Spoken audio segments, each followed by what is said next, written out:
is by Lloyd Smith. When Lloyd was actively competing in the Toastmaster speech contest, he was developing a backlog of speech concepts, and he gave a couple completed speeches too. Tonight's speech is one of those he was working on for the humorous speech contest. However, it turned out to have a significant flaw. It wasn't funny. Sometimes the magic works, and sometimes it doesn't. However, it will work for this project called Managing a Difficult Audience, which is the required project for level 4 of the presentation mastery path. Have you ever noticed that if you really think about some familiar, wise, old sayings, they don't seem to make much sense? But they must have been invented for some reason. Lloyd Smith talked about one of those sayings in his speech titled, "The Greatest Things." Please welcome Lloyd.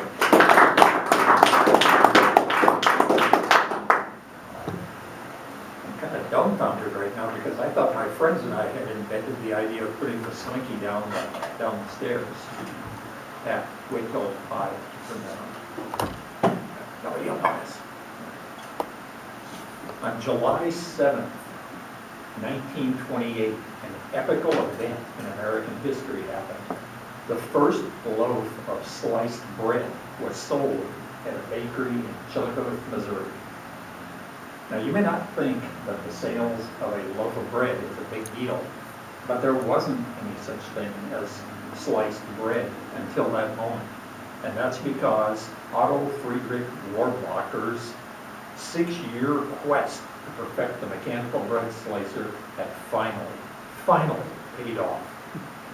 Mr. Toastmaster, the reason this is so important, it's actually a serious thing.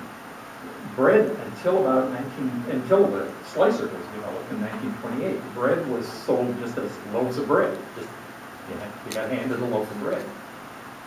That worked fine. In fact, we still do that today if you think about it. You can go buy a baguette or whatever, more or less, just never give it to you. But the reason that was done was that it was simple. The crust on the bread held it together, obviously, and it kept it from going stale on the inside. But Rohrbacher was trying to benefit the bakeries, not necessarily the consumer. And the bakeries reasoned that if bread were sliced, it would be easier to use. More people would buy bread, and they would make more money.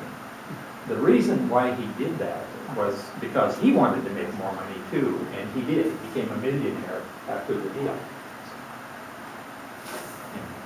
Now, the difference between Rohrbacher's slicer and what had been done before was that all of the slicers before were based on single knives. Rohrbacher hit on an idea of using kind of rough wires in a sort of a loom type thing to go back and forth across the loaf of bread and slice it all at once.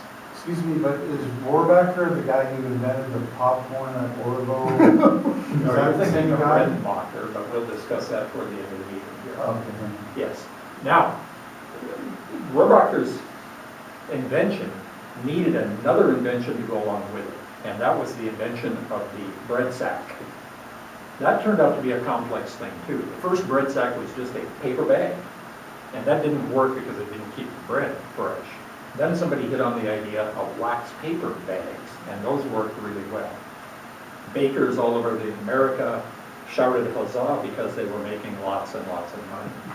Now, then an event happened that really interrupted this progression in American industrial history, and that was World War II. A big inconvenience for the baking industry. And that's because the federal government at that time had the authority to regulate and ration products, wages, and an amazing number of things that people today would not imagine what that was like. Some federal bureaucrat decided that the bread slicing machine should be outlawed, and that's because thousands of tons of steel went into making the machines. Then Mayor Fiorello LaGuardia of New York, the guy LaGuardia Airport is named after, decided to put up a fuss because the baking lobby in New York City was a very big deal. He pointed out that the bread making machines that were already in existence were not consuming any more steel, and so why not just keep using them? Also, housewives all over the United States had become used to sliced bread. And there were far fewer hospital admissions of housewives due to sliced thumbs after the bread slicing machine was brought into play.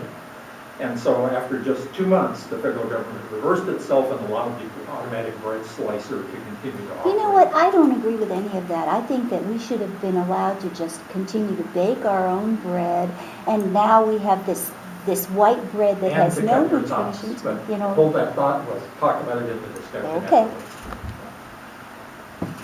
One interesting thing about the bread slicer that I didn't realize was that once it was put into effect and the bread sack was perfected, they had to print instructions on the bread sack explaining how to use sliced bread. And the instructions said, open the sack, take out as many slices as you want, and then close the sack. Now, I know that's difficult to grasp, but at the time, apparently it was. So much for the notion that in the past, people were far smarter and better educated than they are now. Now, what eventually happened was that the bread sack had an issue, and that is even closing the wax paper bag tightly did not really keep the bread fresh. What was needed for that was the plastic bread sack, and that didn't come into play until middle to late 1950s. But the plastic bread sack had a flaw too, because the only way to keep it tight was either to tie a knot at the top of it, which if you've done that, you know the problem is untying the knot to get the bread out.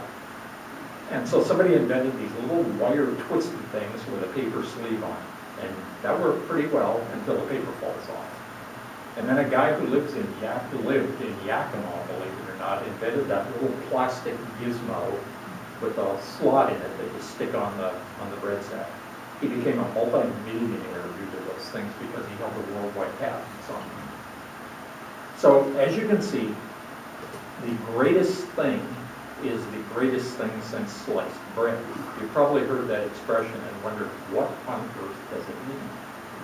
What it means is that at the time, that the sliced bread machine was considered an astonishing invention that improved lives all over the United States. And that's why that little slogan or saying, or whatever you want to call it, has popped up. Mr. Toastmaster.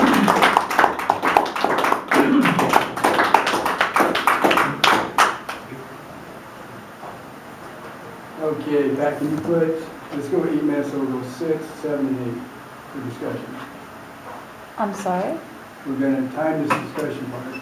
Oh, Yeah. okay. So wait, first, write down what I my speak. do. Okay, good. Now what Eric's saying is this is going to be different timing. Different timing. So clear out the watch. Whoops. Push that. Now push the, there. Okay. Start it over? Yeah. And then, And then turn the light back. Yeah, down to off. and Yeah. how many seconds, how many minutes did you say? Yeah. Eric, how many did you want on this? 8 minutes, so it's going to go Okay. 6, 7, 8. Oh, Okay, 6. yeah. 6, 7, 8. Okay.